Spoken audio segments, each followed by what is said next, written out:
What's up, guys? James here once more with the subject supposed to speak. So, I'm going to start this one off with some original poetry once more. This is inspired by Hermann Hesse's Steppenwolf, one of my favorite novels of all time. And it is entitled The Immortals.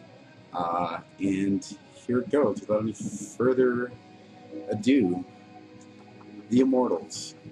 Then rapture comes upon the dreary path, when plagued by flea bites, sickness, and despair, and I am thrust so high above the air to the immortals' abode in the stars, wherein unearthly calm quenches the wrath, whose burning heat still glows within my scars.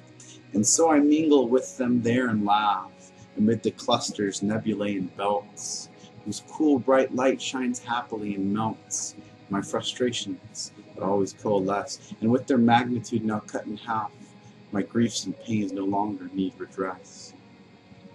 And there, among them wise, beneficent, eternity turns round and whole for me, ceasing thereby to be a mere idea, for what only ever seems a moment. My spirit laps with that which sets it free, as if a dying fish returned to sea. But before long, I'm thrust back down to earth, packed once more in the miry clay of time, and I have no recourse then but to mine the words of those who haunt me with their dearth. We welcome your visits with great relief, for timelessness can be a stifling thing, if it is left untouched by all belief and doubt, as which belong to mortal beings. And so with you, who seeks his most must learn to live more fully in his loathsome flesh, to become incarnate, and to enmesh himself in love to those who dimly yearn for that which can be neither touched nor seen. This is the only way that you will ever find your peace. The light we give you, you must learn to give away, and fill with giving each and every day, if its radiance is ever to increase. So what's up with that? I feel like a bit of a narcissist reading a poem I wrote and then giving commentary on it, but what the fuck? That's kind of what this whole thing is about, is giving commentary on something that's already familiar to you. It's about me trying to make myself understood. So yeah, so the speaker, right, in this poem, uh, he's talking about a moment of rapture he experiences in his kind of dreary life, where he's thrust up into the abode of the immortals. Okay, so what's this about? Um, you have these experiences in life where it's like things seem really shitty for a while, dreary, boring, miserable, and all of a sudden something just catches you for a moment and you're elated. It can be the simplest, stupidest thing. It can be as simple as somebody smiling at you. It can be as simple as a single pleasant conversation. And, whatever it is about these moments that grip us, right? And sort of, for me, it's in reflecting on those moments that I'm sort of thrown up into this place, this timeless place where, I cease to act and I cease to be concerned with going about my business as a human being of flesh and blood, and I become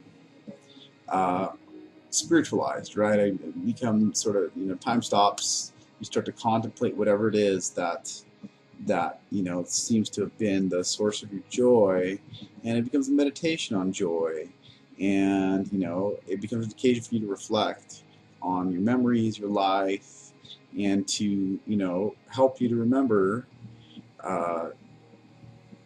that things aren't always that bad, and that sometimes things are actually really good.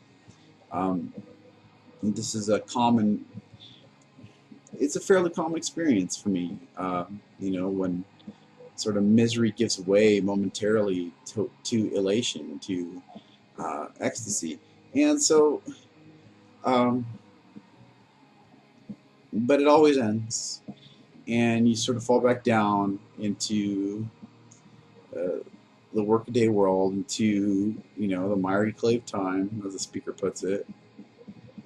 And that is when, you have to figure out a way to remind yourself, right, that, one of the ways in which you can preserve and hold on to those feelings of hope and joy and ecstasy is to share your experience of them with others, right?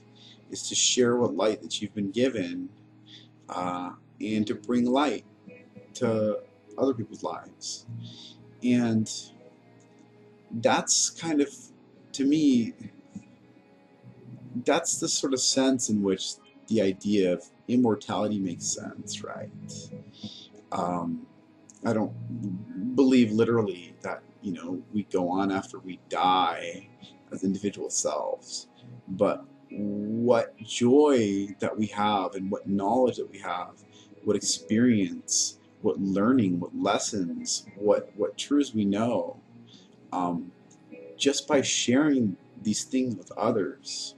And this is why education, I think, can be such a gratifying endeavor. And the same with I think psychology, which is of a piece with education, though I think the clinical or practice psychology or counseling psychology, it differs, in a very real way. You're not trying to impart knowledge per se about something external. You're trying to help somebody come to grips, as a professional psychologist, right, with a knowledge about themselves that they may not have otherwise had the occasion to experience. But the principle still applies, right? And it even applies for the person who is undergoing, psychotherapy, in sharing both their pains and their joys with their analyst, or with the person who who's supposed to know, the meaning of their symptoms, or whatever, right?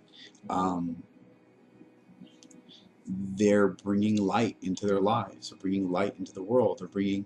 They're illuminating the darkness, right?